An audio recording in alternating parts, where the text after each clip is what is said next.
Welcome back. Today we're going to proceed from where we left before. Just cover chapter 27, between chapter 27 and 28. Okay, let's proceed. Genesis chapter 27, verse 1. And it came to pass that when Isaac was old, and his eyes were dim, so that he could not see, he called Esau his eldest son, and said unto him, My son. And he said unto him, Behold, here I am, or here am I. Verse 2. And he said, Behold, now I am old, I know not the day of my death. Now therefore take, I pray thee, thy weapons, thy quiver, and thy bow, and go out to the field, and take me some venison, and make me savory meat such as I love, and bring it to me, that I may eat, that my soul may bless thee before I die. And Rebekah heard when Isaac spake to Esau his son, and Esau went to the field to hunt for venison and to bring it.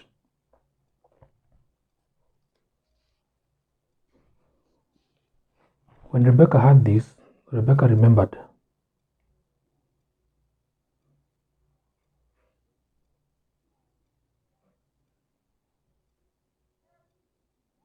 Rebekah remembered Genesis chapter 25, verse 23. Rebekah did something. Okay. Rebekah and Jacob's scheme, verse 6. And Rebekah spake unto Jacob her son, saying, Behold, I heard thy father speak unto Esau thy brother, saying, Bring me venison, and make me savory meat, that I may eat and bless thee before the Lord before my death. Now therefore, my son, obey my voice according to that which I command thee. Go now to the flock, and fetch me from thence 2 good kids of the goats, and I will make them savory meat for thy father, such as he loveth. And thou shalt bring it to thy father, that he may eat, and that he may bless thee before his death. And Jacob said to Rebekah his mother, Behold, Esau my brother is a hairy man, and I am a smooth man. My father peradventure will fill me, and I shall seem to him as a deceiver, and I shall bring a curse upon me, and not a blessing.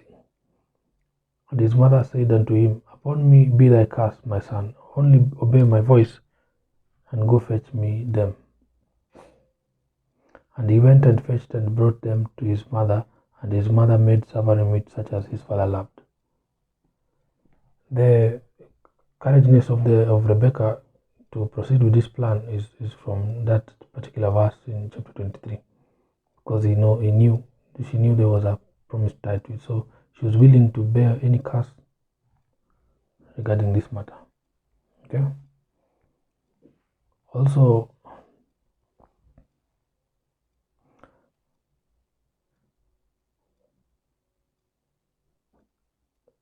I may say it or I may not say it, but there's of course, you may want to see the good relationship between Rebekah and Isaac, and Rebekah knowing how to cook for the husband, so knowing how to do it so that the husband likes the food, so the plan can go well, right?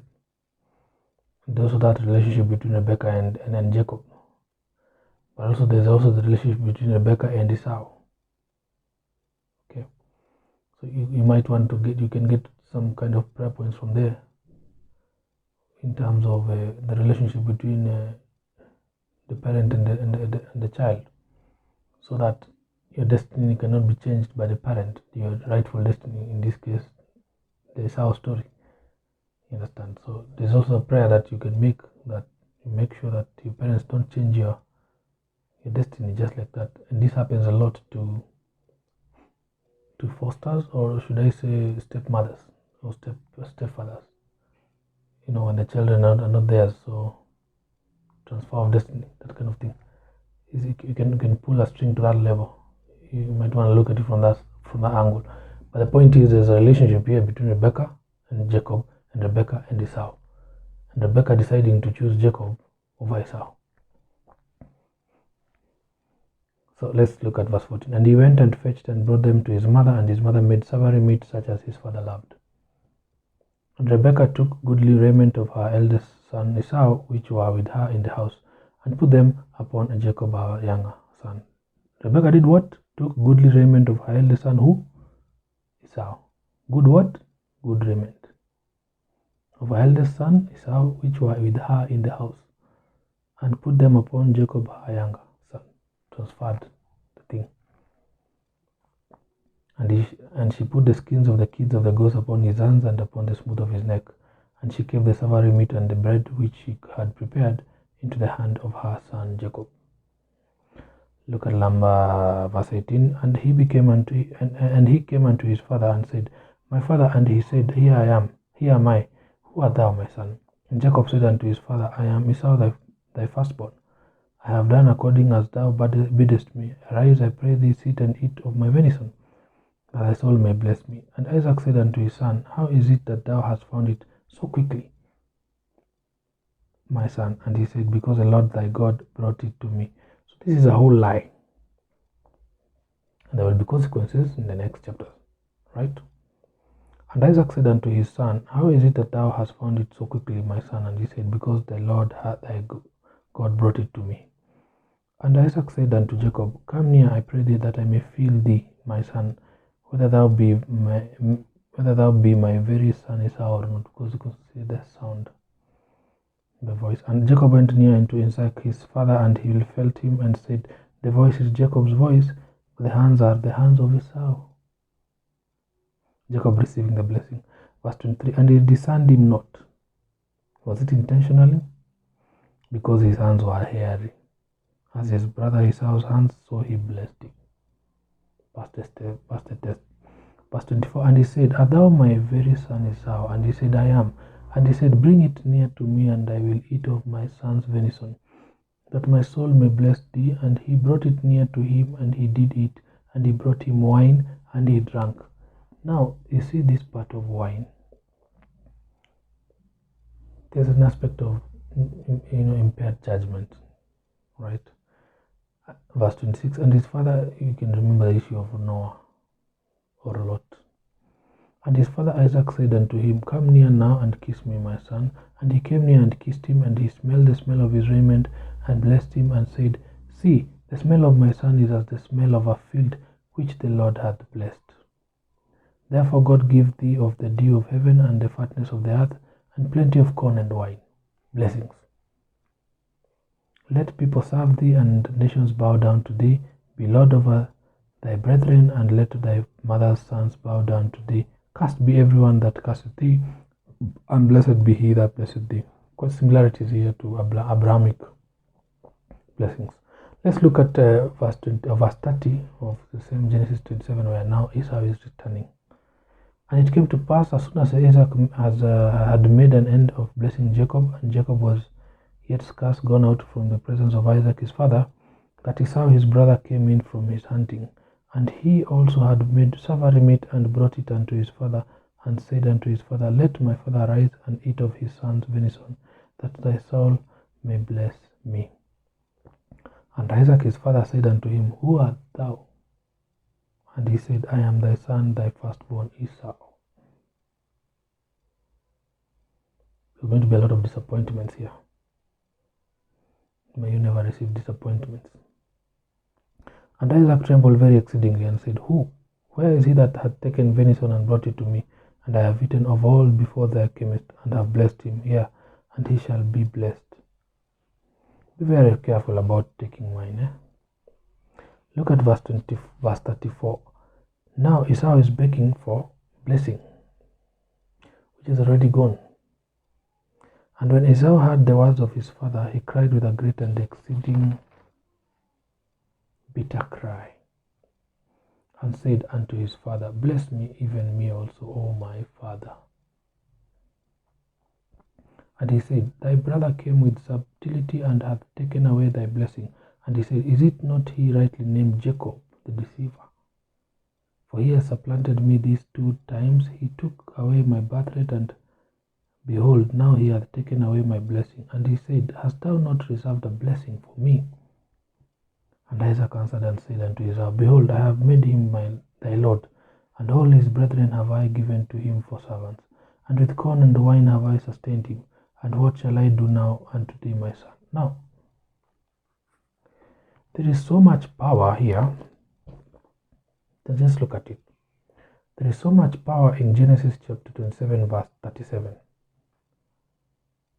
things have been set in motion. Isaac is said, I have made him thy Lord. So the words of Isaac are powerful. The words of the father are powerful. If you have a father, if you are a father, then make sure that the words that you speak to your children are positive. Because if you negate them, then, or if you give them negative words, then they apply through generations. So these words are so powerful that look, and Isaac answered and said unto Esau, Behold, I have made him thy Lord, and all his brethren have I given to him for servants. And with corn and wine have I sustained him, and what shall I do now unto thee, my son? So he has already done it. It's already now written. It's already said. It's already spoken. The word is the word. It's already spoken. So it will happen. He has already done it. Can he take them back? No. He's already done it. So this is what will happen in the future of Jacob. That particular verse 37. He says the thing is already in motion now. Such is the kingdom of God, right? And Esau said unto his father, Hast thou but one blessing that my father? Bless me, even me also, O my father. And Esau lifted up his voice and wept. And Isaac his father answered and said unto him, Behold, thy dwelling shall be the fatness of the earth and of the dew of heaven from above. See, words of one man adjusting. You see, there is a power here of creation. I want you to see it. It's a power of Genesis chapter 1 in action here. The power of let there be, it will be. I have made him. So here, Isaac is now talking with the son Esau, and they are aligning the whole future of Esau with words. See how powerful that is. Okay? And Isaac, please get saved. Be at one with Jesus Christ so you can maneuver through like this. And you can speak to your farmlands and all that. And Isaac his father answered and said unto him, Behold, thy dwelling shall be the fatness of the earth, and of the dew of heaven from above. Verse 40. And by the sword shalt thou live, and shalt serve thy brother. And it shall come to pass, when thou shalt have the dominion, that thou shalt break his yoke from off thy neck. You see, and whatever this man is talking is inspired by the Spirit of God, and this is what will happen. Okay, but remember, yes, there's an influence of wine, but always watch what you speak out in private and in public. May God help us all to be prudent in what we speak in private and in public. Look at number 41. Esau now is planning for revenge. And Esau hated Jacob because of the blessings wherewith his father blessed him. And Esau said in his heart, The days of mourning for my father are at hand, because Isaac was getting old. Then will I slay my brother Jacob. And these words of Esau, her elder son, were told. Now, look another thing here. Esau said in his heart. Then who heard these words?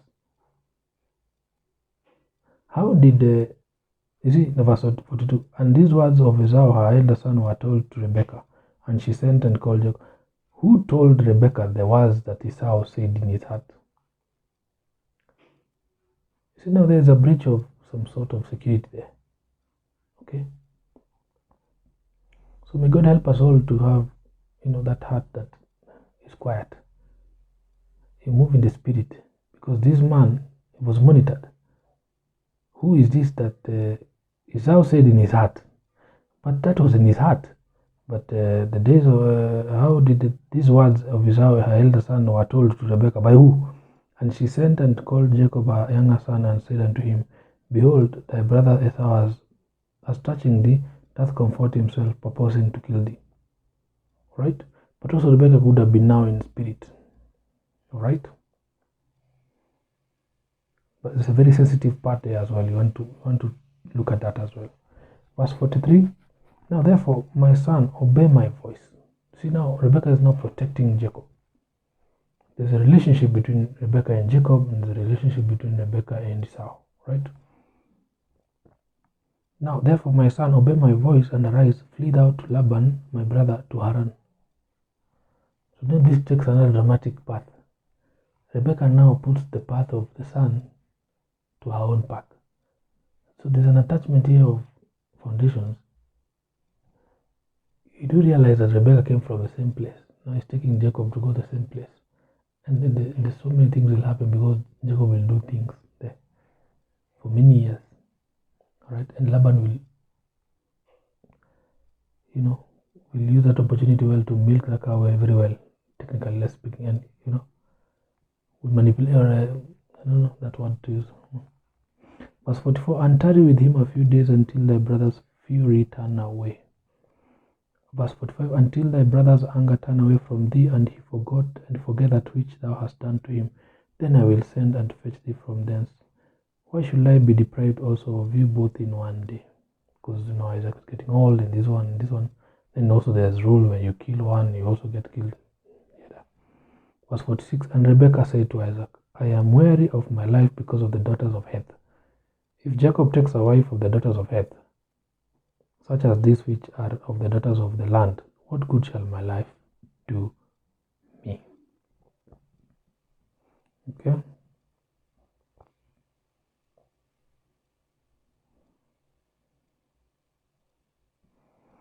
So this one was a concern similar to that of Abraham, where Abraham didn't want Isaac to get wife from Canaan or Canaanite women, right? So this part joins now with the next video of chapter 28.